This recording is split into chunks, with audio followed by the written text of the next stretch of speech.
Hello, everyone, and welcome to episode 225 of the Lookout Sir podcast. My name's Dan, and of course, I'm joined as ever by my good friend Philip. How you doing, Phil? Excited to talk about Warhammer and Warhammer-related topics? Slightly, yes. I've got very sore throats today. I'm sure I will power through whatever ailment I have. What has happened, Phil? Have you been going on, the London Underground, licking seats again? I did, yes. I did lick some seats on London Underground. Yeah, that was probably That is absolutely foolish, Phil. I have no sympathy for you then, and your sore throat. You deserve it, you wild man. Those seats are just so tasty. Well, that's it. Although I suppose it depends who sat on them last. Well, possibly. The mystery of not knowing makes it all the more thrilling. Absolutely.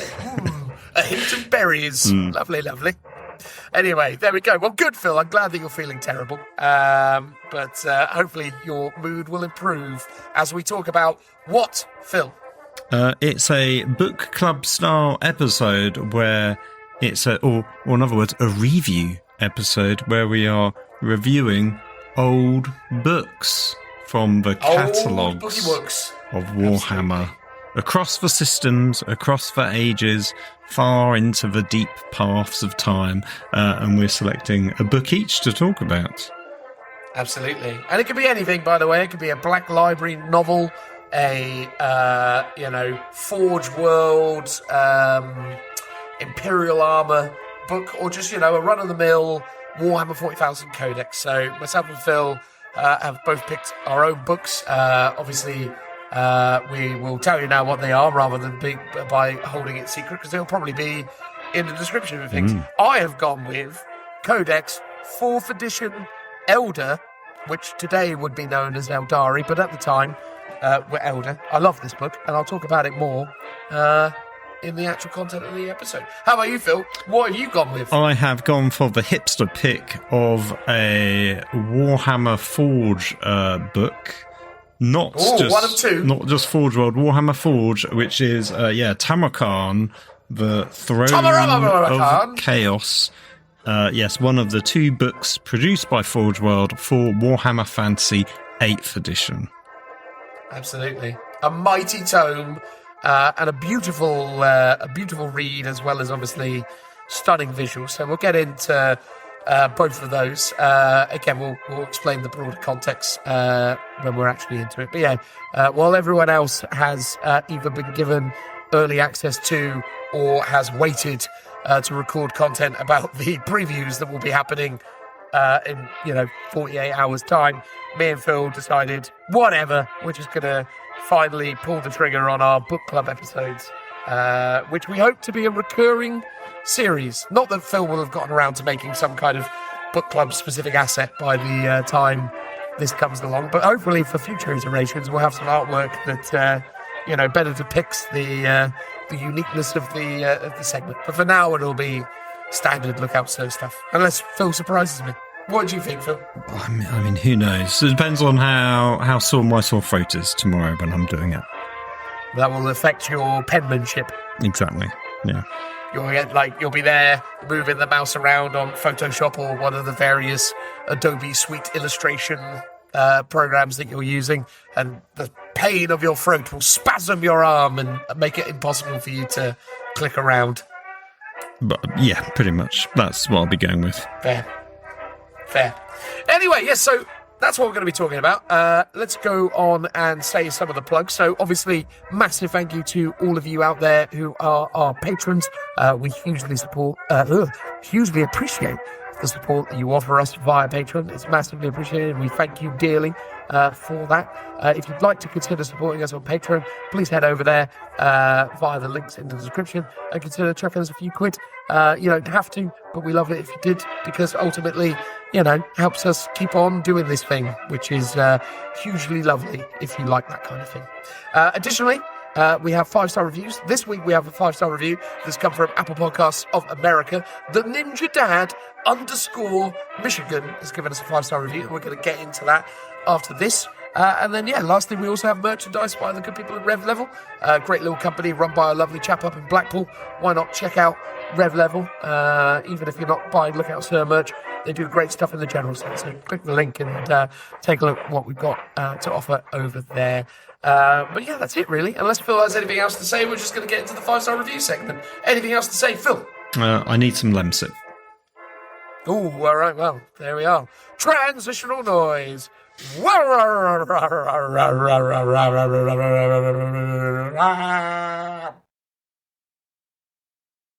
already know it because I said as much in the place before, unless, of course, you've clicked the timestamps because you're particularly interested in this bit. Maybe, perhaps you are. The Ninja Dad _ Michigan. But nonetheless, yes, this is the 5-star review segment, and it has come to us today via Apple Podcasts of America, Phil. We do well in the Americas. And it was given to us by the Ninja Dad _ Michigan. So thank you so much, Ninja Dad. You are a gentleman and a scholar, or at least I assume so. I'm now going to review, or rather read, your review, but not before saying that obviously if you would like to be like Ninja Dad, you need only do what, Phil? Leave a 5-star review. Absolutely. There you go. You're on point. That sore throat isn't making you skip a beat. No, exactly. What was that? I was going to say, you can do it on iTunes. You can sort of do it on Spotify, can you? You can definitely do it on Audible as well. Absolutely. And apparently there might be other places, but you have to let us know. And more specifically, let Dan know. Absolutely. Yeah, there are options out there. Podbean, I think you can do some other things as well. But anyway, let us know, and we'll certainly get around to it. But yes, the 5-star review via the Ninja Dad _ Michigan reads, my go-to Warhammer podcast, hands down. There we go. If you struggle keeping up with the latest developments of 40k or the ongoing evolution of Age of Sigmar, the Lookout Sir podcast definitely for you. Is definitely for you. There you go. Missed that. My fault. Can't even really blame it on the dyslexia this time around. That was just stupidity. Anyway, host Dan and Phil, or Phil and Dan. You know, if you were actually going for the comedic effect of that, you should have said Phil and Dan, or Dan and Phil, you see, because then that would have been you kind of sticking the boot in a bit there, sort of putting that in the bracketed section. As it is, you got it right, and then kind of toyed with the idea of putting Phil's name before my own. But obviously you understood that would be a terrible thing to do and didn't do it. So thank you for that. Host Dan and Phil channel their love and passion, not for each other, good, for the Warhammer universe and hobby into entertaining, interesting, and wide-ranging weekly episodes. The secret source of this podcast is the chemistry and genuine friendship between Dan and Phil. Good Lord, we masked that well, Phil, don't we? Oh, I know. I'm just a paid employee. And I can't stand you. Like, I literally, I make every attempt to get away from you. Anyway, they're kind of like old married couple who skillfully navigate each other's quirks and tangents. The rambles are one of my favourite things about the show in a genuinely entertaining way. Whether it's the latest codex, balance update, or model reveals, you can count on these two gents to break it down in an honest and positive manner. Their passion for the hobby is real, and it's why I've been an every episode listener since early 2021. Good God. Intriguingly, I think that's around the time when Joe left the podcast as well, you see. So, yet another example of how we're better off without him, right, mate? For sure. Absolutely. If you want a witty escape into the Warhammer world without toxic or jaded vibes, hit play. I kind of feel like you're incredibly toxic, though, Phil. I'm worried that this is misinformation that I'm putting out there. I thought I was jaded, not toxic. If anyone, true. Sorry, I'm toxic. You're toxic and I'm jaded. That's our sort of Power Ranger superhero names. Well, that's it. That's it. As we're going through the morphing grid. Jaded! Yeah. Out of curiosity, what colour would the jaded Ranger be? Well, green, obviously, because it's jade. Yeah. But also toxic would also be green, so it's just different shades of green, basically. Absolutely. I'm kind of like the Nurgle, and you're like the Orc, I guess. Not the other way around. I think Oh. the classic Nurgle green is toxic, and Yeah. A more traditional green that's like a jade colour, like a I bright thought it was going green with that way around. Maybe would be- I've been confused already and lost our place in all of this. Anyway, like me, you'll find yourself looking forward to new episodes arriving at the top of your feed. 5 stars from the Ninja Dad _Michigan. Cheers very much, Ninja Dad _Michigan.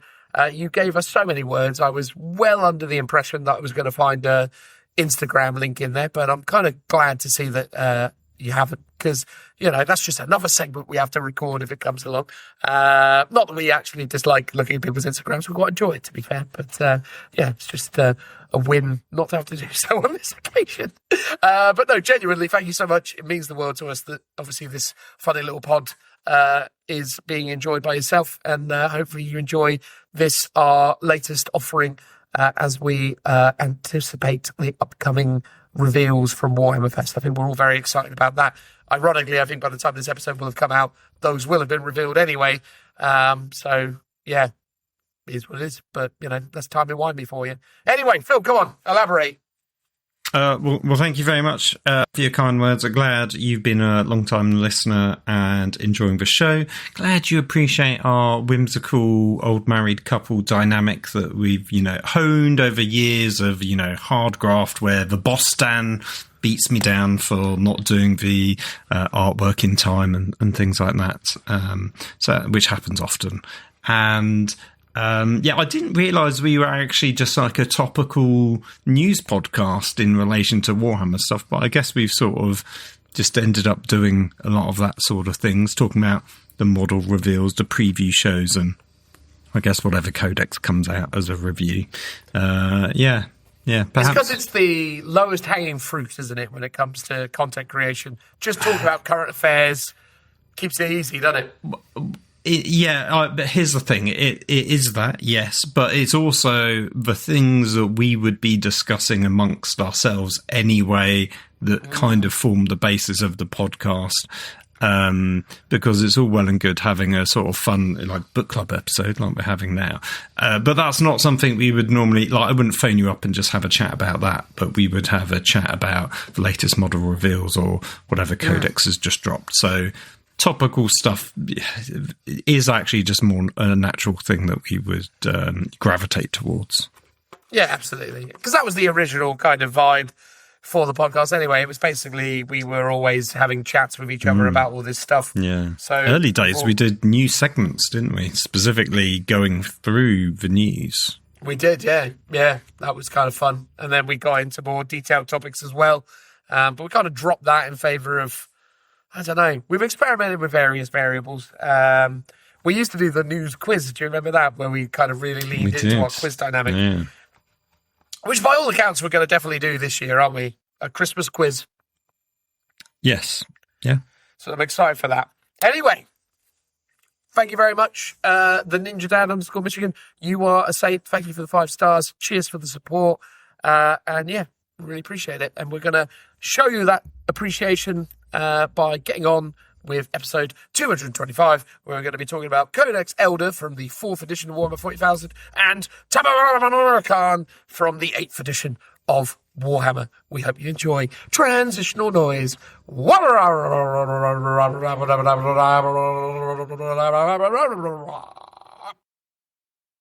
Hello, welcome friends to this, our book club. What an exciting time it is for me and Phil. Our first attempt at this, and thus a relative lack of real kind of understanding how we're going to attack it from a format perspective. But we've effectively synopsisized, or rather flavor text, I guess is probably the word I should use.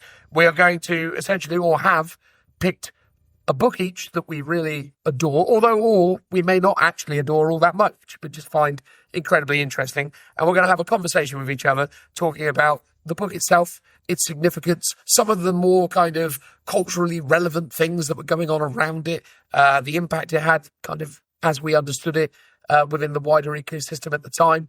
I think, you know, it's really interesting how impactful a lot of Warhammer literature has been to, you know, the overall perception and actual kind of gameplay, I suppose, within Warhammer. I remember, if I can be so bold, as when the first of the Horus Heresy novels came out way back when.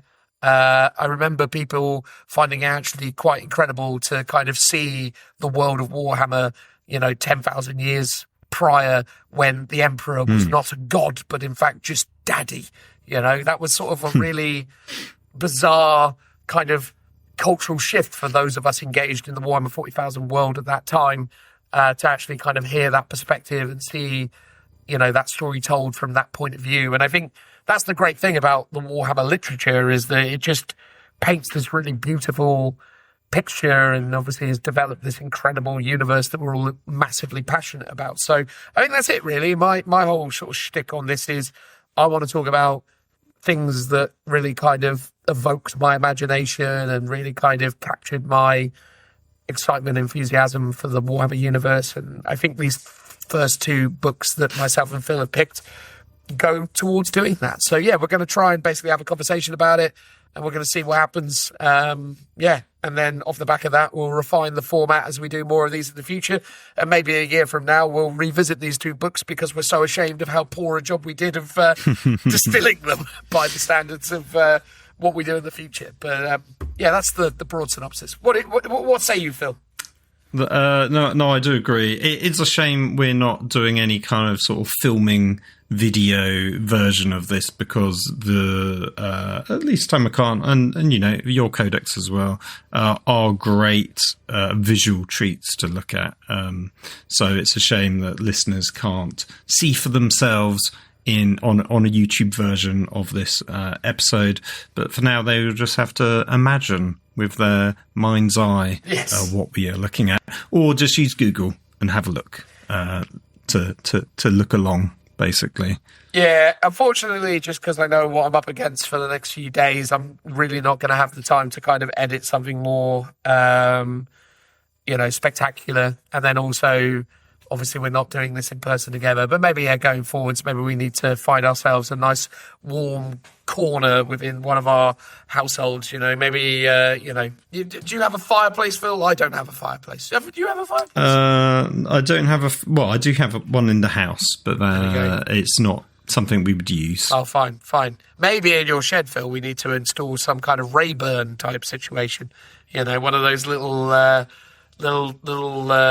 tin, one of those little iron furnaces in the corner, and it can take on that kind of vibe.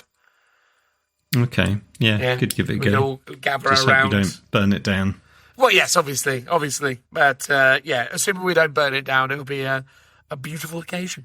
But so anyway, long story short, that's the vibe. We're gonna go through it, talk about it, because I think there's so many incredible books and moments within the history of Warhammer, and there are ones that obviously stick out to you specifically, and we are who we are, so we want to talk about the ones that had a significant impact to us specifically. So Phil, I'll leave the decision to you. Who would you prefer to go first? Would you like to speak about Tamurkhan, or would you prefer me to start out by talking about Eldar? I will let you go first. Fair. We will start with a more readily accessible and potentially easier to understand, Codex edition, because people know what codexes are. People understand what they're there to do and the picture they paint, I suppose. I think what you have to understand about, obviously, a 4th edition codex versus a 2nd or 3rd edition codex, noting that 1st edition or Rogue Trader didn't really have an abundance of codexes. They had, White Dwarf articles and other kind of supplementary materials. But the codex was really something that kind of came into fashion, dare I say, during the span of 2nd edition. And in 2nd edition, they were quite comprehensive tomes that really dived into lots of detailed information about like world building, but also, covering everything from obviously the range of painted miniatures, showing you potential kind of conversion ideas, even going into the particulars of having like a mail order section where they would give you kind of like the part numbers to enable you to contact your, mail order goblin and order bits via the various mail order services. So they were quite interesting. I remember that. Yeah, they were great for that side of things. They also had their war gear cards and all that other stuff. But yeah, the second edition codexes are viewed in a very particular way because they were kind of some of the early works in defining, the universes and the characters and the worlds.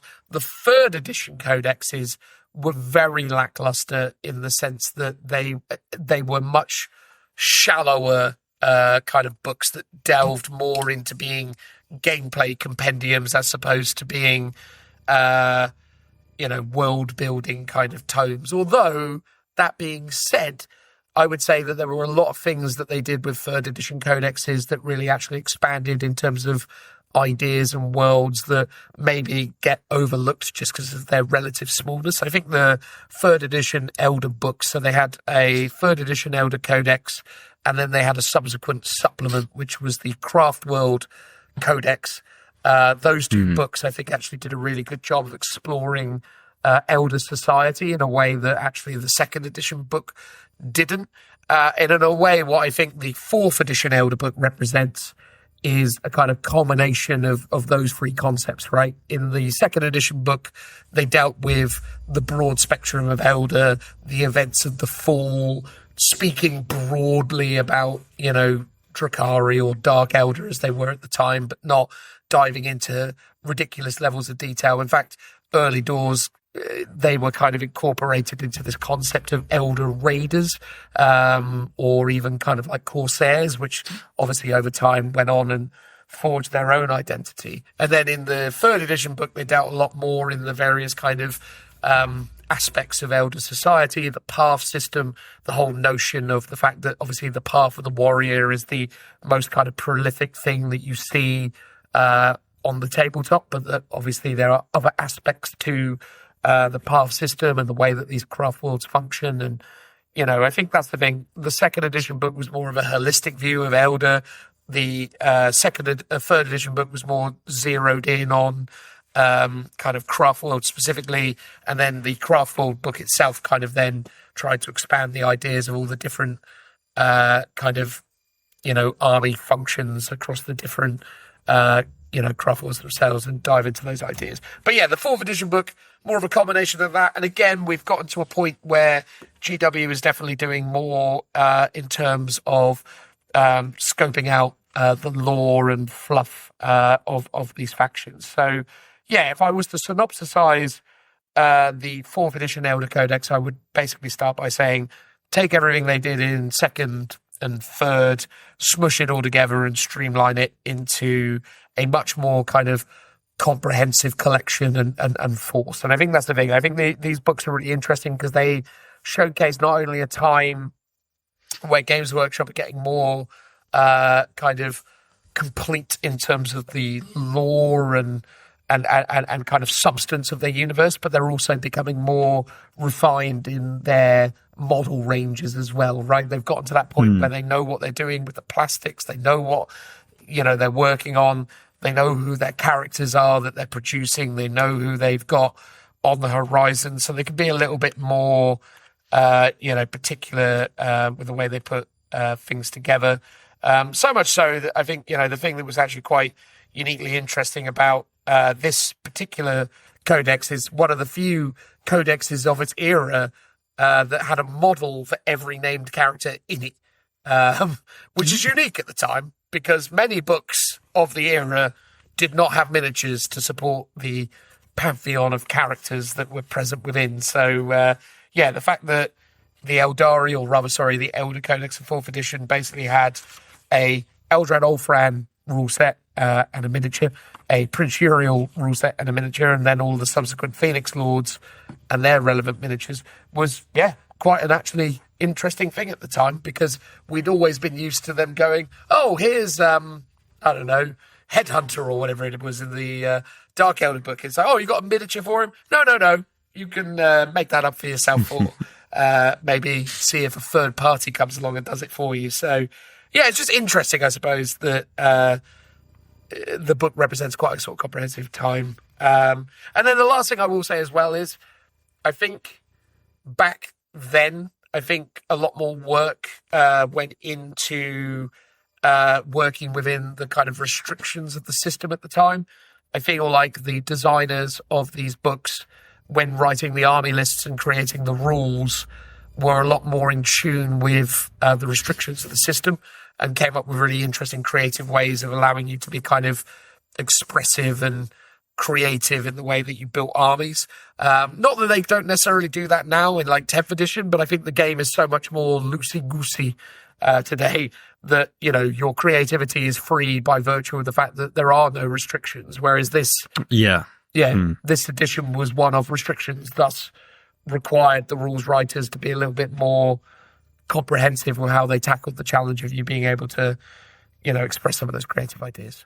Does that feel like an okay summary in terms of 4th edition in the context sense of things, or even just codexes in the general sense? Like, were you even an active player back in 4th, or was this during the time of your absence, so to speak? It's hard to remember, to be honest. I think I might have had the 4th edition Necrons Codex, because I think at the time when I was at university, which was sort of 98 to early 2000s, which I assume is probably around about that time in terms of editions, I wasn't actively playing, but I did collect the very early, like, Necron army. Predominantly, I think when it, not the very, very earliest metal Necron warriors, but when they moved over to plastic. But the, what was it, the scarabs, what are they called? Is it Canoptech Scarab? The one that, like, builds stuff? Yeah. It basically looks like it was straight out of The Matrix, because that would have been 99, I believe, that movie came out. And it was very much a copy of the sort of robot constructs from that. And it's now shifted away from that design language. So, yeah, I think in those days I was still collecting, occasionally embarrassingly walking into a Warhammer, not Warhammer store, a Games Workshop store, as it was back then. I would look around to make sure no one else I recognised would see me, and then I would dive in and be like, "Ooh, let's have a little look."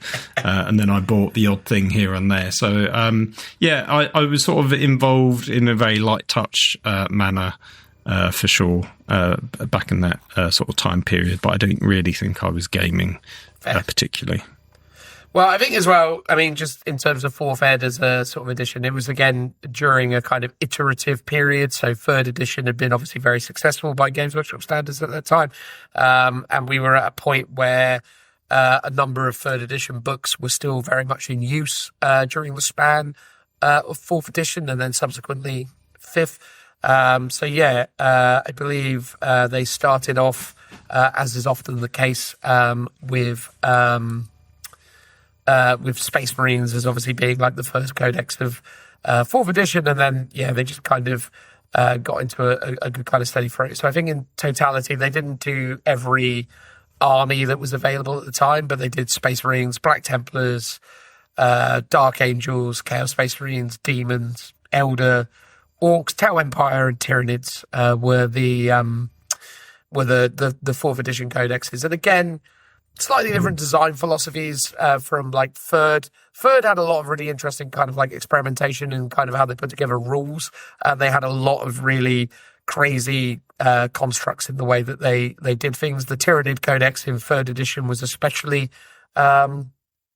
quirky, shall we say. But even things like the 2nd of the Chaos Space Marine Codexes had lots of really mad creative concepts in it that caused a lot of interesting gameplay experiences. So I felt like 4th edition was kind of this thing where they injected a bit more character into it again, because during like 3rd, the special characters felt a little less special.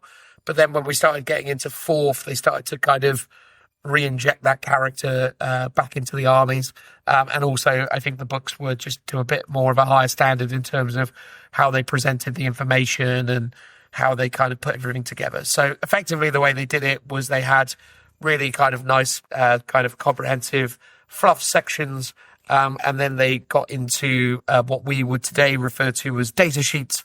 But they weren't really data sheets, more so they were really detailed insight into the unit or character, with lots of really rich and interesting fluff and lore about those characters, then their stats and other bits and pieces. And then uniquely, they would have a specific section that essentially distilled all of the vital information down into a more kind of bullet point form, and that would be your army list section, where you would start building the armies out from. So where they would kind of describe Karandras the Shadowhunter and all his myriad abilities, fluff, background, etc. When it came to him in his actual kind of army list section, it would just kind of bullet point the titles of the abilities, his profiles, weapons, etc. Yeah, so it's split out into sort of two sections, really, where, as you say, the lore section and all the rules for that unit is actually sort of amalgamated together along with some artwork. And then, the army list is more of a broad sort of summary of stuff. Handy for just quickly looking at stats, if I recall. But then, if you want to know a particular rule that character's got, you got to look on the sheet. On the page they're just listed on. And if I remember rightly, all the pages are predominantly, the book is black and white. Correct. But then is there like a couple of colour pages where it's got photography? Yeah, so colour is reserved specifically to photography, and obviously back cover. But everything else within is black and white, which is really lovely. I think, again, lots of iconic Eldar artwork that really has stood the test of time. I will say as well, in terms of one of the other things that you're always reminded of when you go back and use these old tomes, is just how comparatively non-user friendly they are, I suppose, because not only do you have your special rules on a specific page for a specific unit, separate from, say, its army listing, also weapons have specific, rules as well. So you have a armory section that essentially talks about, your war gear selection. So if you have warlock magic powers, for example, there is a specific section that talks about Farseer psychic powers and warlock powers, and that's its own page, kind of hidden in a space. So there's a lot of references to this character has conceal, but you have to work really hard to find where the heck that is in the book sometimes. Although they did at one point start giving you handy dandy page references, this was not then. They're just like, you have, I mean, if I look at, let's go to HQ, like an Altark, it's got, maybe not an Altark, let's go with, the Avatar of Cain. His rules are he's a demon, he's fearless, he's got molten body, inspiring, and a monstrous creature, and his war gear is the Wailing Doom. It's like, cool, what is any of that? Go and find out. The information's in here. We just won't tell you where. So, definitely not the most user-friendly experience, although I still kind of have a nostalgic love for it. I completely understand and agree that it is better these days. I sort of felt like it made sense at the time, especially from a sort of reading from front to back sort of thing. Like, you've got your broad fluff, then you've got the army specific units, but alongside the lore for those units, you've also got the stats, so you can actually see what that thing is, and that effectively is probably the data sheet. And then, as you say, towards the back, you've got the army list, which is, I always view that as more of like a quick reference guide for just quickly looking at stats and stuff like that. But you could argue that some of those things should be either amalgamated or just put in the same place in the book, because I think between those two things, you've got a bunch of other stuff, which I can't remember exactly what it would be, but it could be things like, your own custom mission, and things like that. I think the Grey Knights book does it like that. So, it could be laid out better. Absolutely. I think that's the thing. And obviously, as the years have gone on, they've obviously gone a lot better at dealing with that, because obviously this was still in an edition of, universal special rules as well. So there were other elements that you had to refer to the rule book for. So, again, a much less user-friendly experience necessarily, although I would say, a little bit lighter lift in terms of the amount of units and kind of rule retention that you needed anyway. Because, again, armies were typically a lot smaller, but also you were just dealing with a smaller selection of kind of, data sheets. And also some of your more basic units were very basic, right? Like Guardians didn't have Guardian-specific special rules. They just had the universal special rules that were available to Eldar at the time, which was basically Fleet of Foot, and they had a profile, and that was it, right? Like they had a profile, they had weapons, and they had Fleet of Foot, and that was them.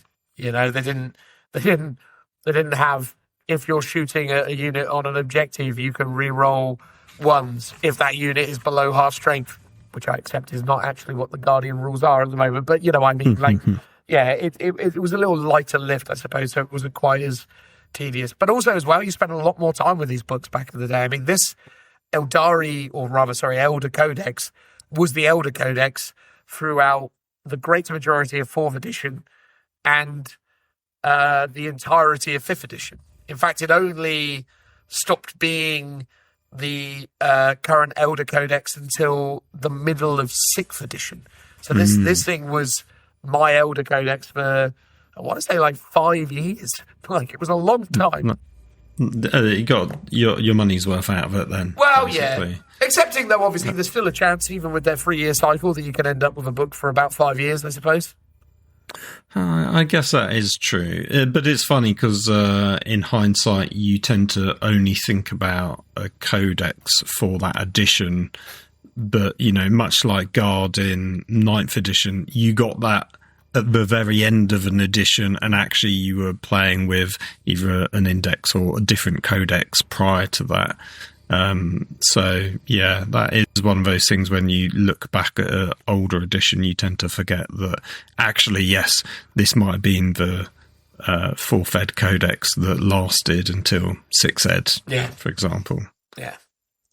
But yeah, anyway, so within the context of 4th edition at the time, it was definitely a period of,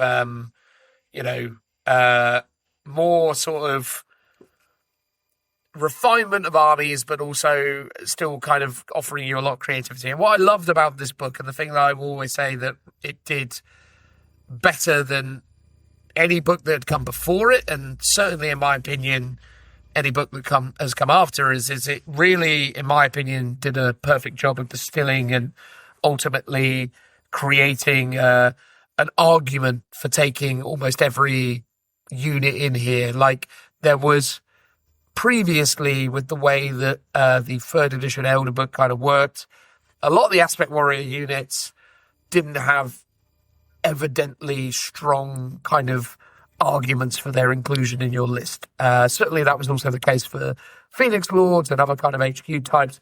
There were certain units that were evidently strong just by virtue of their loadout, but ultimately the rules were not nearly that kind of broad or creatively interesting in the way that they were executed. So in 3rd ed, warp spiders, jumped around and were warp spidery in the sense that they moved fast and had guns, but their rules were relatively, generic. And I think that was always the objective of 3rd edition, was to kind of distill the essence of these armies and kind of give them a bit more of a accessibility through, kind of unimaginative, or not unimaginative, but just more kind of basic gameplay mechanics.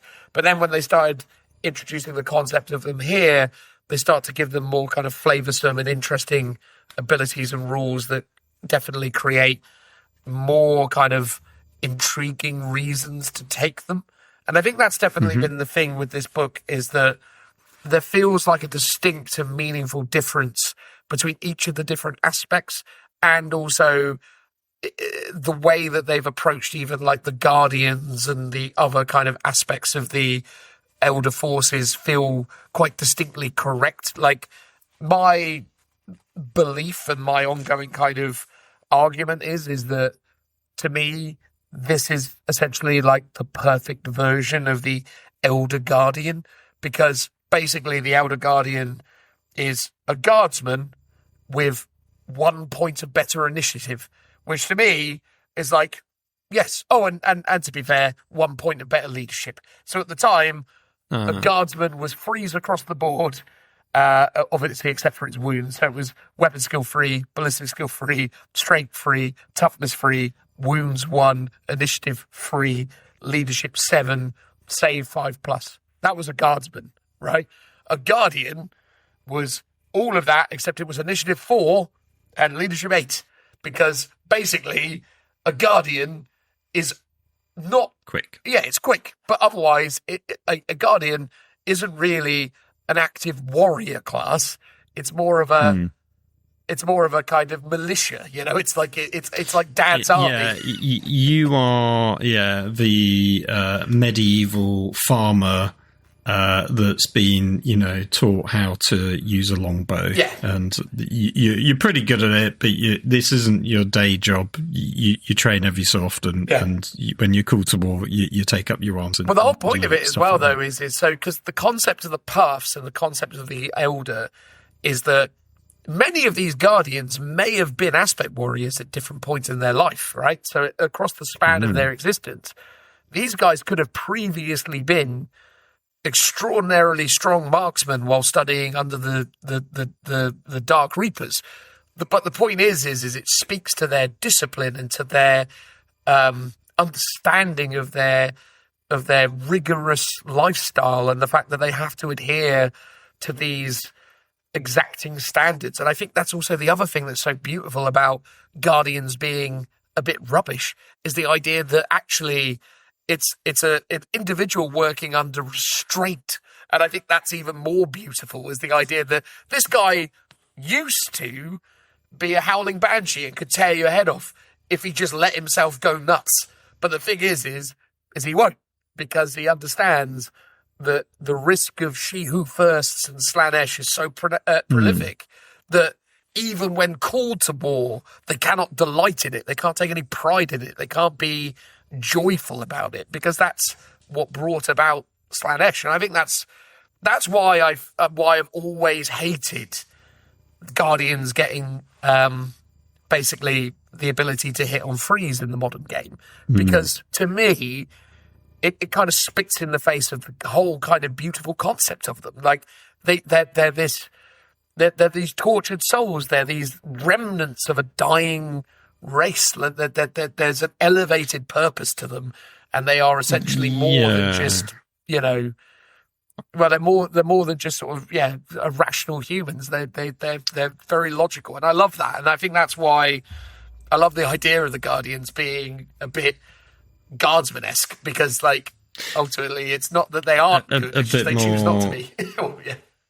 Because I think the idea, very much like sort of the old high elves and elves in general from like Tolkien, is like they're immortal and they live for, well, they don't die. They age, but they don't really die. And therefore they've spent possibly thousands of years training to be good at something. So it's like, yes, even if you were just a guy that practiced how to use a sword once a week, if you do that for 1,000 years, you're still probably going to be really good. Yeah. So I could understand why they gave them a bit of a stat bump. But your version where they're showing restraint even in the most dire straits is sort of quite fitting for 40k, I think. I was going to say I'm surprised they didn't have extra movement, and then I realised movement wasn't a stat. No. It was just all infantry moves 6 inches. Correct, yeah. So they had the fleet of foot rule, which meant that they were basically able to make run moves, which no one else could do. In fact, let me just check the words on fleet of foot, because that was quite a pivotal rule for this army at the time. God, this is again one of those great examples of like, let me just check what the fleet of foot rule is. Oh God. This book is a nightmare. So where is it? Yeah, where is Fleet of Foot? Exile powers? No. Forces of the... Oh, God. Right. You'd think you'd put it there, but you haven't. Oh, Lord. Is there a little, like, index at the back? Yes. Yes, probably. Oh, hang on. Using army options. Oh, God. Where they put the fleet of book rule? Maybe it's a universal special rule in the rule book. I'll go get the rule book in a bit. But maybe. Yeah. Anyway, it might be in front of all the army stats. Maybe. I've looked. That might be where the army rules are. I'm looking. I can't find it. No, we're out of luck. Anyway, the point is yeah, they were faster because they had access to the fleet of foot ability. But again, that was it as well for the Guardians. No extra ridiculous special rules. And also that profile transferred over to things like Falcons, because Falcons were piloted by Guardians.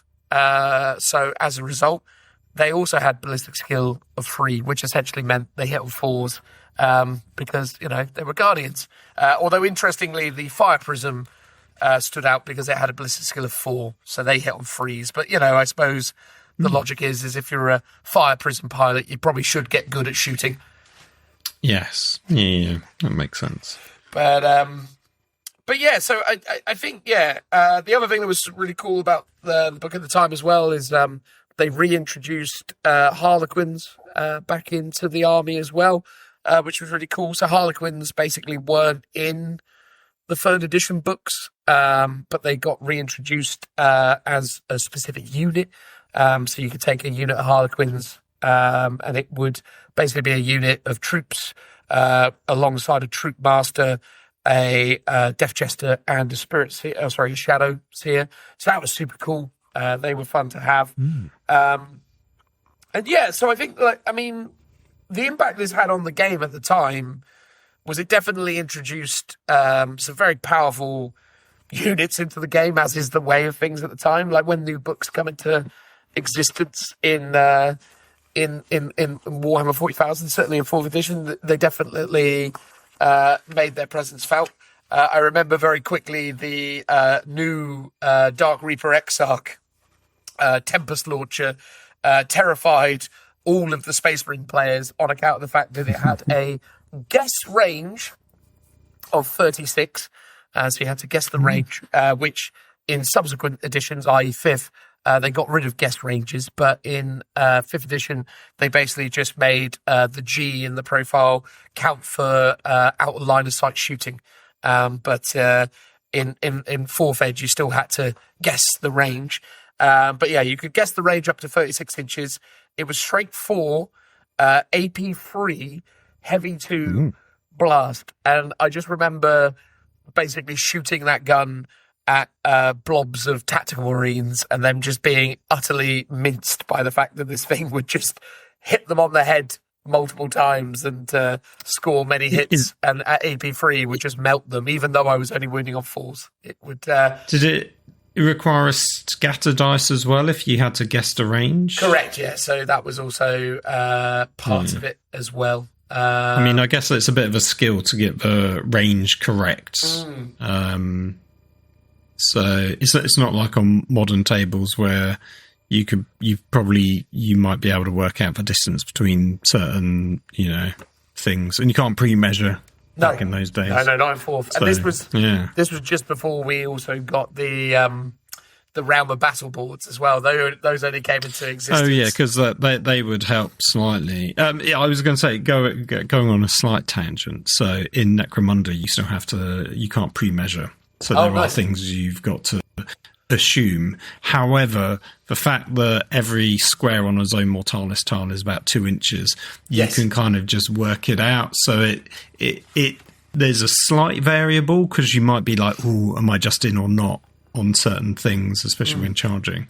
But for the most part, you can pretty much tell, which sort of it feels like ruins the concept of the whole guessing. Yeah. When stuff's laid out basically on a grid. That's fair. They should just go with the Dead Zone style mechanic and just turn it into a grid-based game. Maybe. Or like Blood Bowl is supposed to use, more commonly understood Warhammer terminologies. I suppose, when it came along, some very, very powerful units came into existence. I think the meta really shifted around these guys. I think this was probably a period of time where Eldar were definitely one of the highest skill expression armies, and there were lots of people using them to great effect.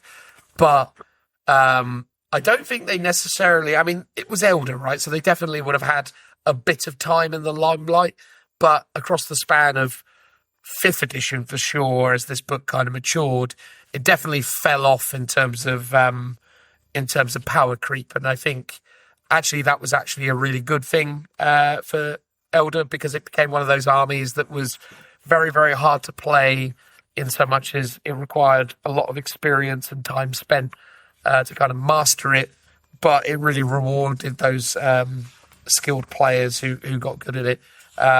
Again, one of the things that was really interesting about this at the time was obviously this was further kind of cementing the Farseer psychic powers, which is crazy now as well, right? When you look at Eldar and the concept of 10th edition, because for as long as I've been playing Eldar, which has basically been all the way up to, but not including 10th edition, these kind of staples of the Eldar army have been such a kind of pivotal part of it, right? So Doom, Fortune, Guide, Eldritch Storm, these have been like the main... Jink? Is Jink in there? No, well, Jink at this time was a reaction to, or rather a rule for fast skimmers, if you remember. Oh, yes, so you I could do. only... Didn't it become a psychic power at some point? Yes, so yes, it did also become a psychic power at some point. Okay. Yeah. Oh, Mind War as well. Gotta love Mind War. Mind War was hilarious. It was pick a unit, roll a d6, and your opponent rolls a d6, and whatever the difference is between the two numbers. So if I rolled a 6 and you rolled a 1, you'd just take 5 damage that you couldn't do anything about. And this was at a time, Phil, where even the most powerful heroes in the game, like if you were, I mean, this is always fun. Had like 2 wounds, yeah. 3 wounds tops. Yeah, so how many wounds do you think an Avatar had in 4th edition Eldar? Like 3. It was maybe 4. 4. 4 wounds for an Avatar. Imagine that. 4 wounds. That's tasty back in those days. Back in those days, yeah, absolutely. Toughness 6. I mean, actually, as well, this was obviously still during that hilarious period where the Wraith Lord was like one of the most terrifying things on the table, because it was toughness 8. And people were like, oh dear, what do I do with that? Because toughness 8 couldn't be hurt by anything of strength 4 or less. So bolt guns had no effect on it, which was hilarious. Those things were pretty funny.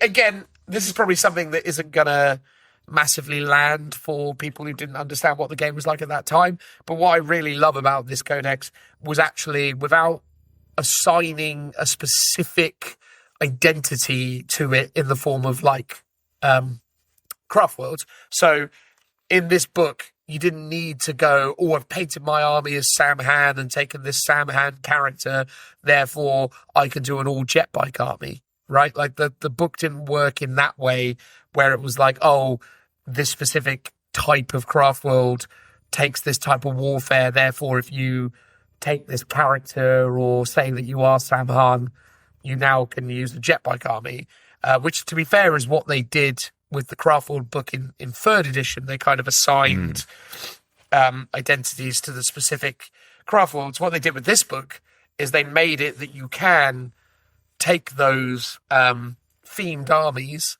but they were kind of craft world agnostic. So if you were an Ulfway player, but you wanted to take a Wraith army, it was entirely possible that you could do so with this book the way it was. So essentially, Wraithguard were elite choices unless you took 10 of them in a unit, in which case they became troops. And that meant that if you had them as troops, you could take them as your your compulsory choice. Yeah, compulsory choice. Thank you.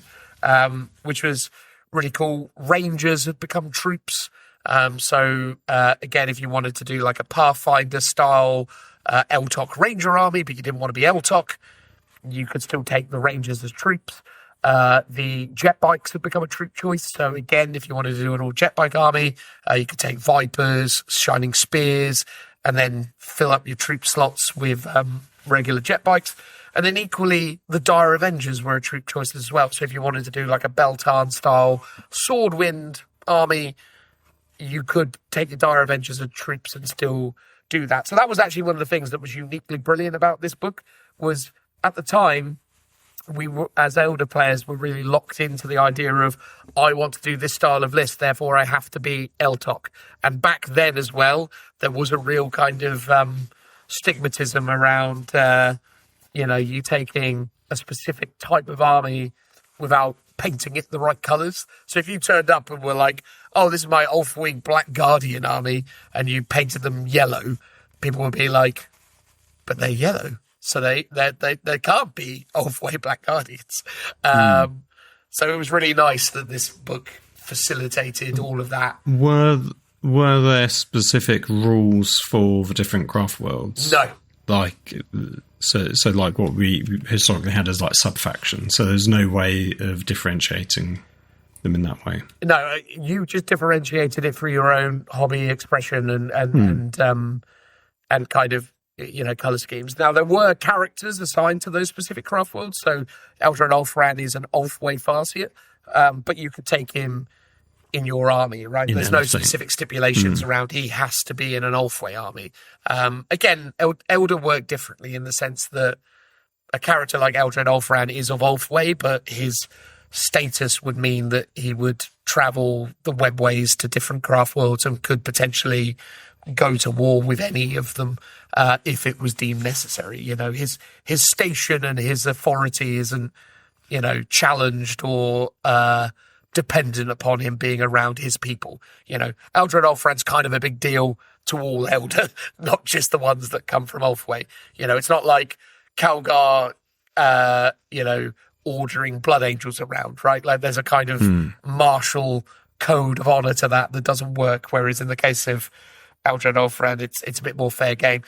Prince Uriel's a little bit more different, although again, you could still chuck Prince Uriel in any army. Prince Uriel's kind of interesting because he is an Iandan Altarch or a Iandan prince previously, but he was essentially exiled from Iandan, so he's actually become a Corsair in his time. But yeah, he was awesome, and he was one of the new sculpts. He was the new character they added for this book, because at the time they gave us a refreshed range of aspect warriors, because the old Scorpions were a bit rubbish and the old Fire Dragons weren't the best. So they gave us new Fire Dragons, new Banshees, new Scorpions, new Dark Reapers. They gave us a new plastic Wraith Lord, which is still the Wraith Lord till today. Gorgeous kit even now. We got new plastic Dire Avengers, which are the same Dire Avengers that you can buy today. I'm surprised those are still around, but I mean, they're okay. They also gave us a new data sheet in the form of the Altarch as well. So the Altarch got added in to the mix as well, and they introduced this concept of the Altarch being this leader that had basically experimented with multiple types of aspect warfare and had, ascended to kind of leadership without having to sell his soul to become an exarch. Because the idea of exarchs, if you don't know already, is the idea of an exarch is that they basically remain as a thing. So if I was really into being a fire dragon, I'd be like, okay, I'm just going to become the exarch of the fire dragon temple, and then I'm essentially just selling my soul to Slanesh, because I'm going to just spend the rest of my life dedicated to being and the whole point is they're not meant to do that to keep them safe. So that is an interesting sacrifice that I never realised that was a thing. Oh, that's cool. Yeah. So that's how that works. Right, okay, last thing I'll say on this, and then we can talk about your stuff, is the most interesting bit of fluff, I think, in this book is the story of Eldred Ulfran. This is kind of like the Commissar Yarrick situation, only this time around you can still play him in the game. So basically, long story short, there's a lot of words in here. They basically explore the idea that he has become more crystal than flesh, which I think is really fun. And to reflect that in his profile, he's actually a toughness 4 elf, because he's basically so old and so powerful. His body is turned into crystal. But no, in this particular timeline, so this follows the events of the Eye of Terror campaign. And if you don't remember, the Eye of Terror campaign was essentially a global campaign event hosted by Games Workshop where players and people at the time would post in or email in the results of their games, and then they tally up the results and they'd figure out who won the events of the campaign of the Eye of Terror. And as I understood it, the Chaos won, which wasn't great. But one of the seminal events that took place in that campaign was Aldred Olfran decided it would be a good idea in the closing moments of Chaos's triumphant, efforts to pit his psychic might against a demon-possessed Blackstone fortress, which was essentially an utterly horrific kind of chaos construct of many gods made manifest. So, yeah, Aldred Olfran thought, you know what, I reckon I can have that. And he pit his brain against it and died, essentially, although obviously they used really kind of fluffy text that suggested that maybe, just maybe, he'll come back to life. But why I find that super interesting is because it's a bit of fluff that they've gone on and just sort of retconned. They went, oh, he just got better. Don't worry about it. Oh, is he dead? Was he? Move on. Don't worry about it. He's too cool. So there's hope yet, Phil, for Yarrick, eh? Well, that's potentially true. Yeah. That's interesting. An interesting way to go. Absolutely. Well.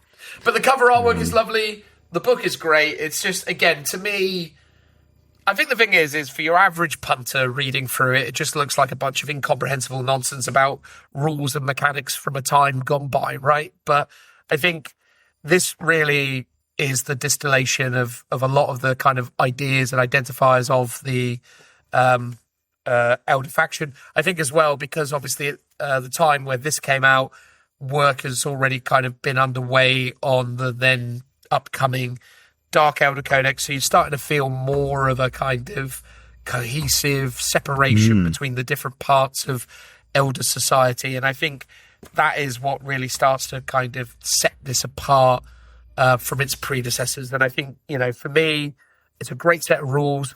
It's a really great looking book. It's got some great miniatures in it, really cool fluff.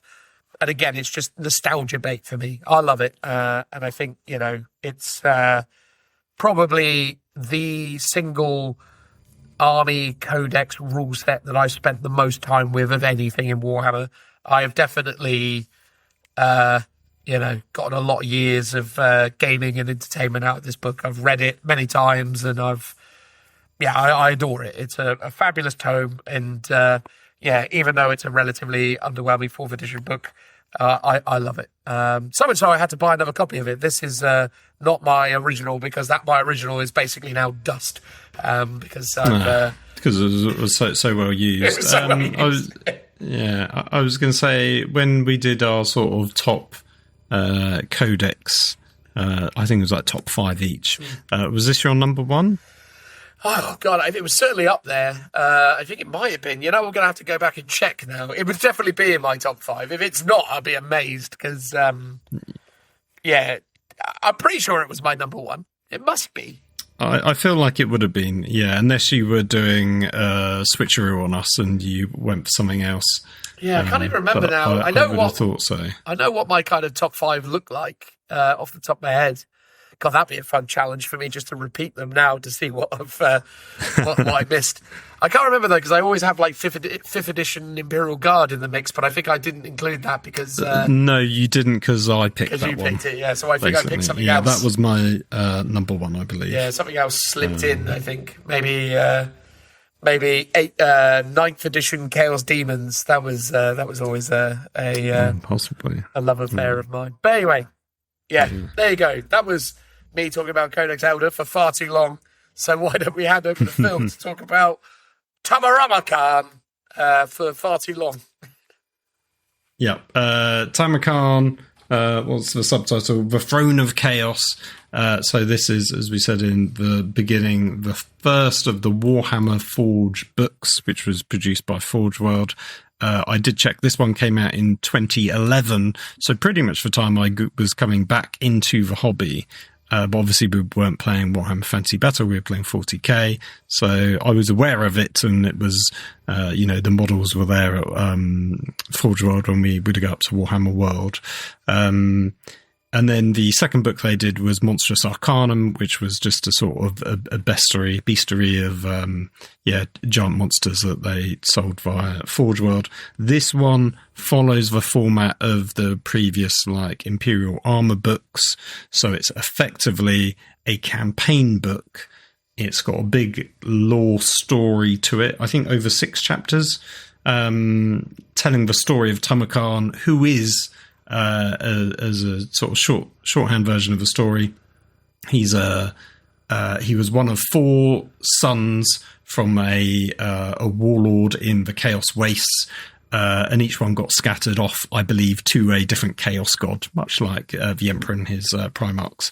And then Tamurkhan returns, battles a bunch of chaos people in the Chaos Waste, creating his sort of grand army, and slowly makes his way through the wastes, fighting and then collecting additions to his army on the way to the city of Nuln to destroy it. Tamurkhan himself is a giant maggot and basically possesses heroes on his way. So initially he's like in a corpse. Then he possesses, I think it's a Tzeentch sorcerer. Oh wow! And then takes him on, and he gets called Blade at that point. And then he fights an ogre lord, and basically the ogre lord kills him. But then the maggot version of him pops out and like goes into one of his wounds and takes over. So Tamurkhan then becomes this giant ogre on I think that's when he goes on his giant toad like creature that then slowly becomes all plaguey, basically. So yeah, he's quite an interesting character. That's amazing. I had no idea, actually, as it were. For my sins, I bought Tamurkhan because I was like, I have to own this book, and it was for a good price. But I still never really gotten around to reading it meaningfully. So I had no idea that he was just a giant maggot kind of thing. No, I didn't either, because the model itself, I believe, is just like... there's the big monster, which is... Oh, has it got an actual word? Let me see if I can find it.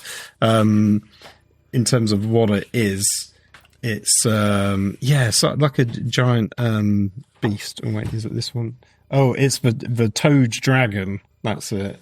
Oh, Bubios is its name, the Toad Dragon. And so the model's that with a kind of cadaver-like figure on top, which is Tamurkhan, but Tamurkhan possessing something, and the actual Tamurkhan is inside. I never realised that until relatively recently. So I decided to read the book. I probably owned it for like a year or 2, I think. Basically, I picked it up when I was going down my Warhammer Fantasy Old World revival and was buying a Chaos Dwarf army, like a classic, I think 4th edition Warhammer Fantasy Battle Army. So I picked it up relatively recently, read it in preparation for Hellsmiths of Hashut coming to Age of Sigmar. So I read the original 4th ed battle tome, which is really a compendium of White Dwarf articles reprinted. Then I read Tamurkhan because I wanted to see what was going on with Chaos Dwarves in this setting prior to Hellsmiths. So yeah, it's really interesting. There's a couple of quite good like videos online. I'm pretty sure Jordan Sorcery is one of them, and then I think the other one's Film Deg Miniatures, where people like Rick Priestley are talking about the origins of the book. He co-wrote the story with Alan Bligh being the famous Forge World author that sadly passed away quite a few years ago, who did the majority of the Heresy and Imperial Armor books. So he was the main author on this, but Rick Priestley actually did do some of the story behind this as well. So what was quite interesting in the sort of behind the scenes videos that they're talking about there is that sort of Rick was tasked with revitalizing Warhammer Fantasy and how you could shake up the Warhammer Fantasy world. That I guess would have led on to 9th edition Warhammer Fantasy Battle, but then that never came to be because the people higher up basically decided to scrap it, do the end times, and create Age of Sigmar. And then also what was interesting with this book, this was one of 4 books, because obviously there was going to be a book following each of the sons, and basically following each of the main gods in their quest for the Chaos Throne. So this was the first one, which was Nurgle, and there was meant to be others, but they clearly just got scrapped, or they never got fully developed. But there are teasers of it, because as part of Warhammer Forge, when Age of Sigmar came out, and there was a similar character, but it was Khorne based, and I think it was a guy riding a giant dragon or something like that. Yeah. I can't remember what. And that's been speculated that was basically the next character in the next Warhammer Forge book that never came to be. It'd be mad to think that maybe somewhere in the GW vault is like a early kind of like layout or rough PDF draft or something, of what it could have been. Because I mean, it's worth saying. I mean, I don't mean to kind of jump the gun on this one, but I think it's worth saying from the outset that Tamurkhan and also the Monster Compendium, those 2 books, are uniquely beautiful, right? Like they are worth owning if you are in any way interested in that world and setting. Yeah, it's a sort of a tome. It's up there, if not better than, I would say, the Black books from the Heresy series. It's a similar level of prestige. These are leather bound, but this time red rather than black books. Every page is full color, like the background is all colored like textured paper. It's filled with maps and unique artwork throughout. There's pages where it's written as if it's almost like they photocopied a letter that's been scrawled down from one general to another. My one criticism of those is the fonts throughout the whole book are absolutely tiny to cram in all the text, but on these like lettered ones, they use like a really obscure like font that's like, because it is like handwritten text, but then there's bits where there's ink splodges or the letter's not being written down properly. So it's actually quite a difficult read because it's sort of so small and sort of handwritten style. It's not like you're just reading a normal book. So there are pros and cons to it, but overall I would say it's a beautiful, beautiful book. Definitely, I would say one of the best that Games Workshop's ever produced in terms of the sort of the quality that's been put into it. The paper's like nice and thick. It's you can just sort of tell it's a sort of premium product. Although price-wise probably would have felt expensive at the time, but in comparison to what codexes go for now, probably quite cheap, even with some inflation factored in. But yeah, so you get the story of Tamurkhan and what he's up to, going off to the Chaos Wastes, and it does. There's no cliffhanger. It does end in terms of his story, but then there's also a campaign system for you to use, which basically covers the 6 chapters going through the book. In addition to that, there's like sort of chaos beastery, which adds in new units along with characters like Tamurkhan himself, because those were models produced by Forge World. There's an Empire one as well, and then probably most notably is the Chaos Dwarf one, which is the Legions of Asgarath. I think it's pronounced. Or Asgore. Which was a full army list. So this one was slightly different, whereas the Empire and Chaos was a couple of extra units here and there. The Chaos Dwarf one was like an entire new army, and it wasn't technically in law replacing the old four-fed Chaos Dwarves, because that was representing the main Chaos Dwarf army. These are the Legions of Asgore, where these are the shamed Chaos Dwarves that live down, I think it's the Black Tower, which is the Southlands of the area where the Chaos Dwarves were. So it's to the south. So this was a very specific themed Chaos Dwarf army that gave the creators the scope to technically keep the Big Cat Chaos Dwarf still alive in the setting, but revitalize and redesign them to be sort of much more grimdark and serious in terms of tone and style, and revitalize them in different ways. So this is where we first see like the chaos, the train, so to speak, the war engines, and the Kadai, which are like these fire demons, effectively. So yeah, it was a completely rework for Chaos Dwarves while still keeping the original ones in the setting, which I thought was really interesting.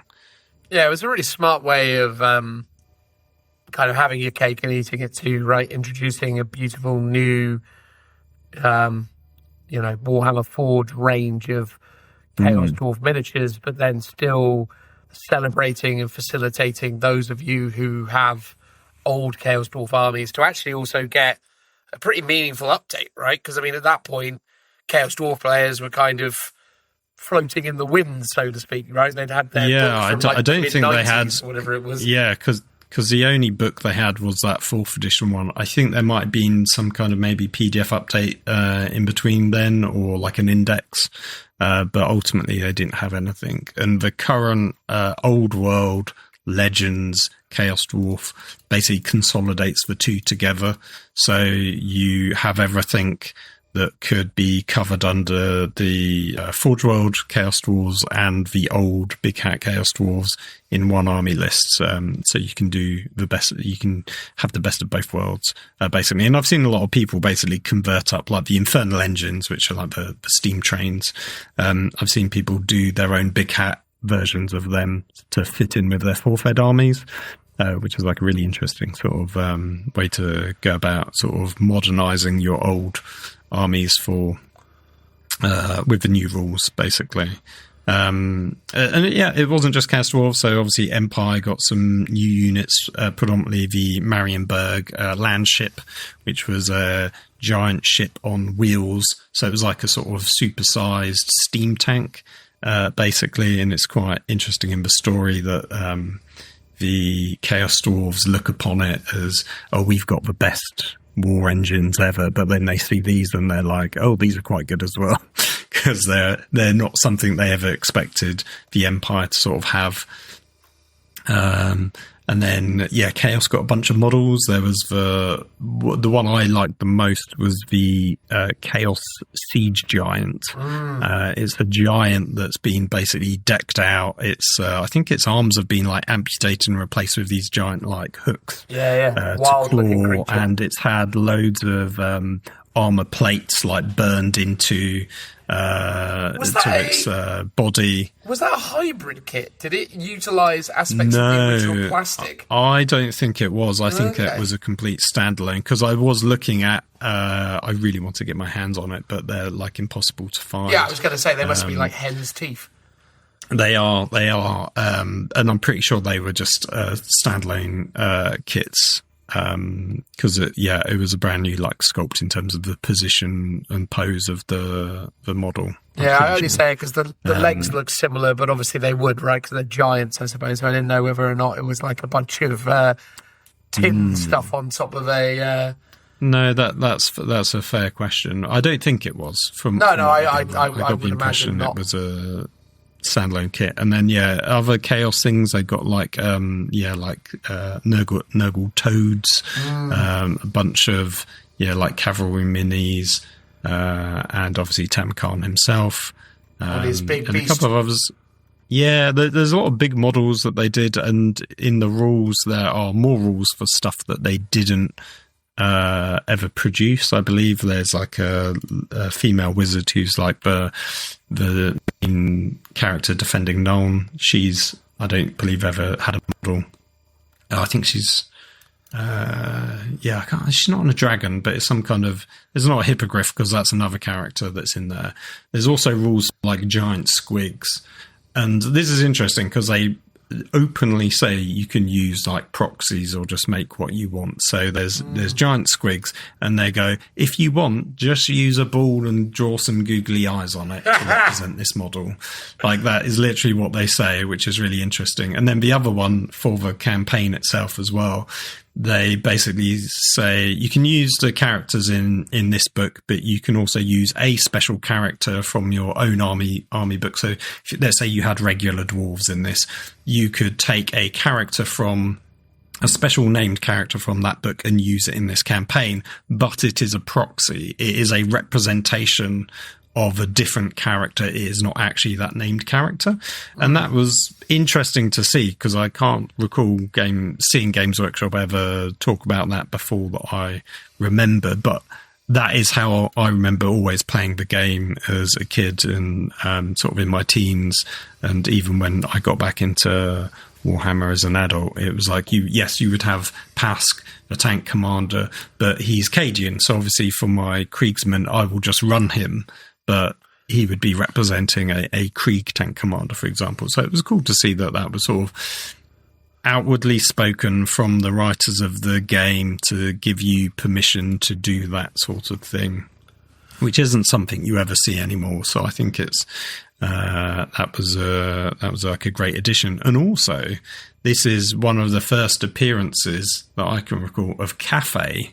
So as Tamurkhan is going along his merry journey, they come across this tower that is I think it's on a river route, and it's basically like a trading post for Cafe to the Empire. And Tamurkhan gets absolutely handed it to him. Like, his army gets completely smashed by the sheer magical powers of Cafe. All those blimps, that's what does it to him, all the balloons. Well, they didn't have the blimps in this one, but I think it was like some characters that turn into like magical dragons or something, or just actual dragons, and a bunch of like lightning that comes from the sky caused by, the wizards. But the campaign book says, because each each of the 6 kind of campaign sections is representing one of the chapters. So one of them represents the bit where they fight Cafe, and they go, well, just use an Empire army to represent Cafe if you want to recreate this battle. But the sort of ironic thing now is actually you can use Cafe if you wanted to sort of recreate this campaign in its fullest. So that was really interesting. So I mean, it's a gorgeous book. It's a really interesting sort of time period where Games Workshop, Forge World was experimenting in dabbling in Warhammer Fantasy as a range, and then it just sort of never came to light and got canned as a concept. I think probably a combination of the factors. I suspect Alan Blythe dying didn't help, but I also suspect it was Games Workshop canning Warhammer Fantasy and going to the old world sort of ended this story for sure, but also ending the project of Forge World doing fantasy stuff. Because I'm trying to think, they obviously did release a few things that I mentioned under Warhammer Forge for Age of Sigmar, but I suspect the majority of those things were from this project, from the next book. I'm trying to think. I don't recall them ever doing a Sigmar specific like miniature for the Stormcasts or anything like that. There was a bunch of they redid the sculpts for the Fimir at one point, but I think they had already existed and they were just like re-releasing them. And likewise, you had the Chaos Gods, like the Greater Demons and stuff like that, but that had already existed previous to this. So it doesn't really feel like they did much. I think there was definitely there was a handful of Warhammer Forge releases done for AOS, but again, it was not AOS stuff. It was clearly fantasy stuff that had just been waiting in the wings. I can't remember if it was like the Hag for the Trucks or maybe even the Rock Column for the Oryx. But I thought they were previous Warhammer Fantasy minis that then got re-released, because I think I'm not sure exactly when they came about. But there was definitely a period of time where there were like maybe like there was a drinks. crossover for using them for sure. Yeah. But I mean, I just don't know if they ever specifically designed them. One of the things that was super interesting, I suppose, about what the impact of these books and then obviously these miniatures had on the game was obviously the scale increase, right? So like Warhammer, possibly more so than Warhammer 40,000, was very kind of citadel orientated in terms of the ranges, and obviously people used a lot of other miniature kits, but they were all of a certain kind of size, and even like things like dragons were condensedly placed on moderately kind of sized bases and what have you. So seeing that kind of scale come into fantasy was super interesting. I think fantasy being where it was at the time, it was a real shame in a way that so many of these beautiful miniatures didn't get more of a moment in the light, because I mean, when you look at the war machines that they released for Chaos Dwarf specifically, I mean, they're still some of the greatest like war machine fantasy kits ever. Like they're just they're absolutely stunning, some of those old like steam engine type things, and their cannons, and even like the Bull Taurus mini, although I always felt like it was odd looking because it looked like it was sniffing the floor or going a little bit too. I mean, so there was two. So there was the Infernal Taurus, which was like also what they used for like the named character, who is what's his name? Because he sounds very similar to the current the guys.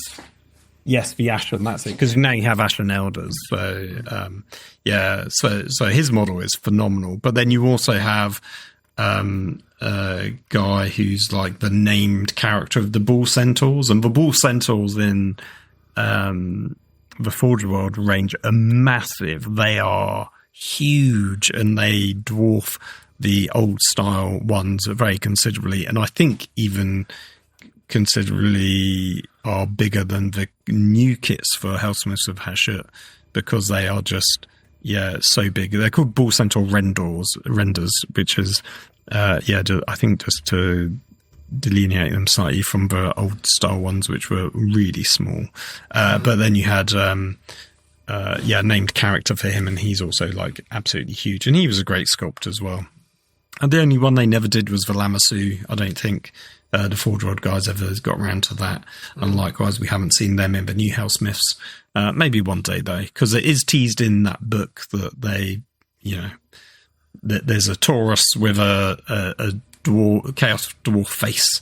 So they do tease of the Lamassu existing in AOS, so maybe that'll be a thing for the future. But in general, as you said, the scale of the models that they produced, I remember because I was really into Lizard Men back in the day. I really wanted to get my hands on the Forge World kits, because it was like basically a giant T-Rex. It's huge as well. Like people were still running it in AOS really in third ed. Remember, in fact, I think you and Sean played against guys who were rocking it in doubles at Warhammer Fest in 23.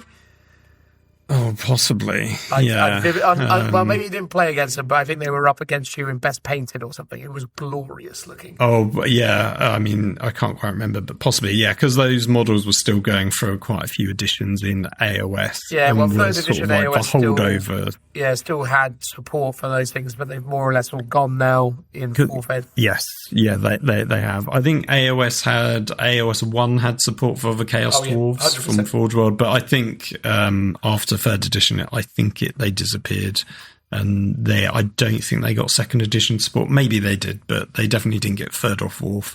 I mean, technically there is still compatibility to make them work, but obviously now you've got the Hellsmiths, so if you've got those miniatures, you can just obviously Rocket was helped convert them over. Yeah.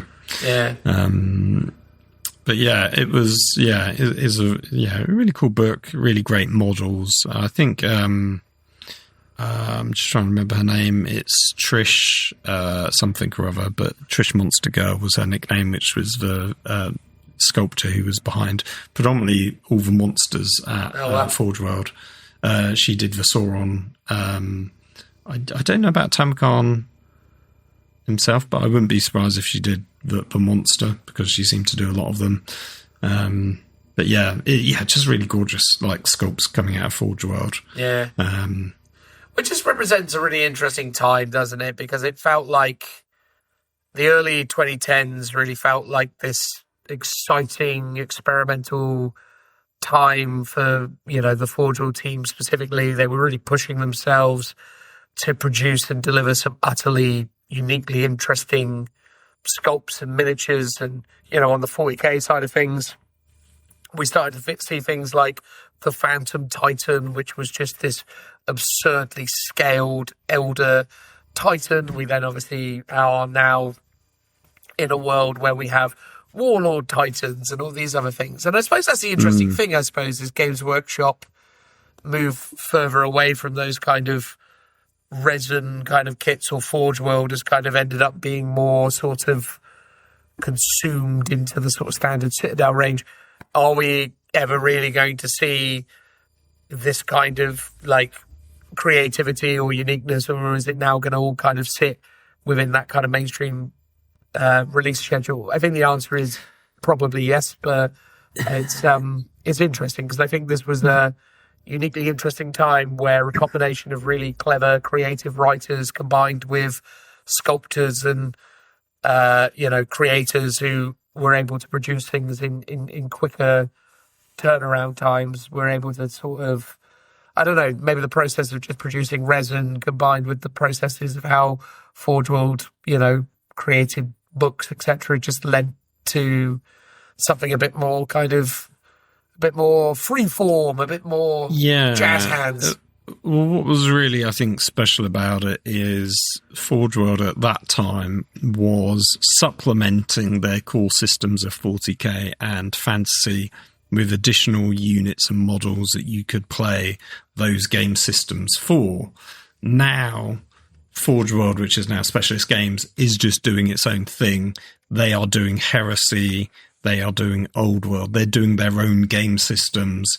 So there is no kind of crossover anymore, which is a real shame, because, as a Guard player, having access to all these kind of amazing tanks and flyers to increase the variety of choices that you had in your army was just phenomenal. I think that's why a lot of Guard players in that era were Guard players. I think it was one of the reasons I was always a Guard player going back to 2nd edition, but I was lured back by the Forge World Krieg models just being really gorgeous and this plethora of like cool resin kits. And it's a bit of a shame that there isn't almost like this extra sort of side business that Games Workshop are doing, producing like just, here's some cool new models like every, year.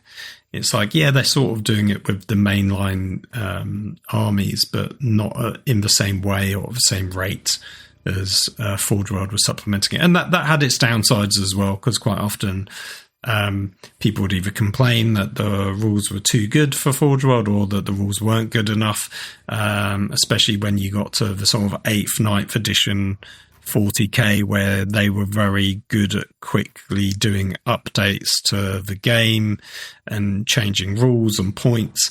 But then Forge World was really lacking behind on having that sort of synergy, especially around things like stratagems, because predominantly they would only ever work with the Codex rules and the Codex data sheets and not the Forge World stuff. So you did feel there sometimes being a bit of a disconnect between the two studios when you were trying to use Forge World units in a 40k game, for example. But I think overall the pros outweighed the cons. So it is a sort of sad to see that no longer being the case. But they're just doing their own thing now. Well, that's it, mate. That is kind of the situation that we find ourselves in when it comes to that one. I think, I found the former Beasts of War now on the tabletop. I've got fairly comprehensive articles of all the previous Warhammer Forge releases, and as you start looking through some of the things that were put out back in the day, it's like truly inspiring. It's like, oh god, I wish I was richer 15 years ago. I know what you mean, because there were some of the Empire handgunners. I can't remember what they're called, but they were like the non-handgunners, which I think was like a mercenary unit, which were upgrade kits. So they were part plastic, part resin, using the sort of Empire kits as the base for like the legs. But then I think the torso, head and arms were like resin pieces. So that was really interesting things that they did, basically. And it's I mean, if they did more, if there were like the other books going forwards, how they would have added to other armies with extra stuff, it felt like, I've always said I feel like a lot of the quirky aspects of Age of Sigmar probably could have been done very similar, maybe not identically, but very similar to how it could have been done in fantasy, basically. Dwarves have always had like airships in the sort of background lore, so Caradron overlords in how they currently look wouldn't have been done, but you could have done more sort of blimp style dwarves in the sky for fantasy. So I think there was definitely elements that they could have done to have developed fantasy, but we've now got them both. Well, that's it. I had no idea that Warhammer Forge did the Vermeer back in the day as well. My God, how did I miss that? Yeah. It was. I was quite tempted to pick them up because I really loved the models, and obviously I had Hero Quest, so I had a lot of nostalgia for them. I think they basically did maybe like 3 different units or 2 different units and a couple of characters, or like sort of the hero lead models. Like they didn't do much for them. But yeah, they always look cool. Mate, there's some absolute stunners. Magical times, man. No, I love the Tamurkhan book. I definitely need to give it a read. I think, it just... Again, it's an interesting thing, isn't it? Because I suppose it's strange how now, looking back on it, you can have all this incredible nostalgia for it and appreciate it for what it is, but probably at the time, in the throes of 40k madness and other kind of particular, hobby habits, you just sort of... I guess you just don't really appreciate what you got till it's gone sometimes. Well, no, that's true. I mean, I was probably too busy buying the current editions of Imperial Armour books and buying all the resin tanks for my Krieg, so that's where all my budget went on. But you are right. In hindsight, it should be like, maybe I should have picked some of these books up just because they were sort of interesting moments in time. I have to say, the way the story reads is like really beautiful. It's so straightforward in terms of its prose, whereas I feel like modern Games Workshop writing for the battle tomes, in terms of the lore, is it's borderline poetry, and you need a thesaurus to understand every other word. Whereas this was so much more down to earth and just easier to read. Whereas the newer stuff is just a slog, unfortunately, at times.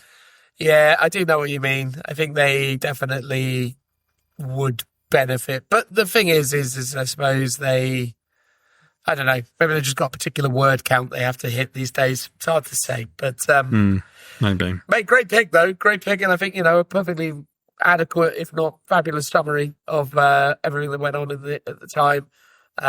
Again, it's so difficult to really kind of assert the impact that Tamurkhan may have had on the game at the time, because neither you or I were actively playing it, and also I think it wasn't really a massively popular release by all accounts, which is why it costs a fortune to buy on eBay today.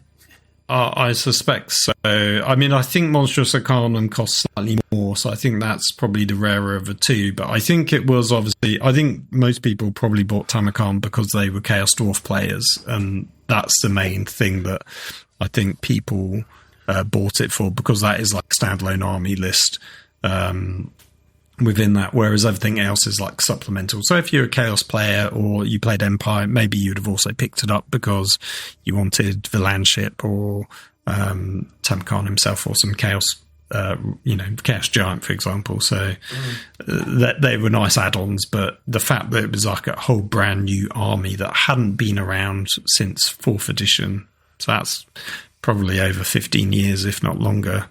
I can see why it would have been popular for those people. So yeah, maybe it was one of those things in your local gaming club, no one had it, but there might have been that one guy with the obscure Forge World army of Chaos Dwarf, and he would have had it for sure. Well, I always remember it when I was actively still playing 40k at that time, though, and it was even within the 40k sphere, it was rare when someone came to a game and dropped a unit from Imperial Armory or whatever. It wasn't a regular occurrence in a day-to-day basis, but it was always a delight when it came along, if it came along. It was cool. But no, great book, and obviously extraordinary piece of work by Mr. Alan Blythe in collaboration with obviously Rick Priestley and other extraordinary artists and things. So yeah, Tamurkhan is it's such an interesting book in terms of like the fact that it's one of one, although admittedly it was one of two, I guess, if you want to also talk about the Monstrous Arcanum as well. But it was just such an interesting bit of Warhammer history and well worth remembering. But there we go. What are your favourite Warhammer books? What should we talk about in the future? Why don't you let us know? But I think that's us done on this occasion. How do you think we did, Phil? Do you think our summary of old books was all right? I guess we'll find out when people tell us how terrible it was in the comments. Exactly. I mean, I hope we did it justice. I think we did. Yeah. It felt like a good vibe. But there we go. We'll get you next week when we're talking about obviously all the new sexy reveals from Warhammer Fest. Not Warhammer Fest, Warhammer World Championships. So that's coming soon. So if you enjoy that, hopefully enjoy the coverage of the Warhammer World Championships as that happens as well. That's all kicking off tomorrow, I believe, or today or whatever, as we're doing all this. So that's exciting. So yeah, hope you enjoy all of that and enjoy your general hobby fun. And we'll look forward to talking to you again in the next one. Bye-bye, everybody.